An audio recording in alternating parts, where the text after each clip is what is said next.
سفیر روسیه در تاجیکستان ایگور لیاکنفرالوف در نشست خبریش در دوشنبه خبر داد که تاجیکستان با جانب روسیه جهت دریافت واکسن ضد کرونا ویروس با نام سپوتنیک وی که مرکز علمی به نام گامیلیه روسیه ساخته است وارد مذاکرات شده است.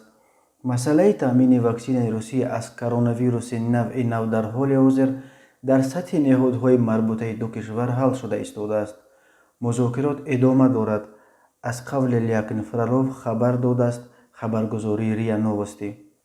جانب روسیه واکسن سپوتنیک وی را همچون وسیله بهتر و مؤثر و درازمدت بدون پیامدهای منفی توصیف کرده تاکید میکند که این واکسن نخستین واکسن در جهان ثبت نام شده برای پیشگیری از کووید 19 می باشد، ولی واکنش ها به واکسن ساخته روسیه در دنیا یکسان نیست. بسیاری از کشورهای غرب به واکسنی که شرکت داروسازی امریکا فایزر همراه با آزمایشگاه آلمانی بیوتک ساختند برتری میدهند. دیگر شرکت های بزرگ داروسازی دنیا و مرکزهای طبی بزرگ همچنین کشورهای علاهده نیز واکسن های خود را از کرونا ویروس ساختند و یا در حال ساختنشان قرار دارند. مقامات روسیه نیز گفته بود که روسیه بجز از سپوتنیک وی در پی ساختن واکسن های دیگری از کرونا ویروس نیز است. خبر مذاکرات بین تاجیکستان و روسیه درباره دریافت واکسن ضد کرونا ویروس در حال است که بر اساس امور رسمی وزارت تندرستی تاجیکستان شماره رسمی گرفتاران کرونا ویروس در کشور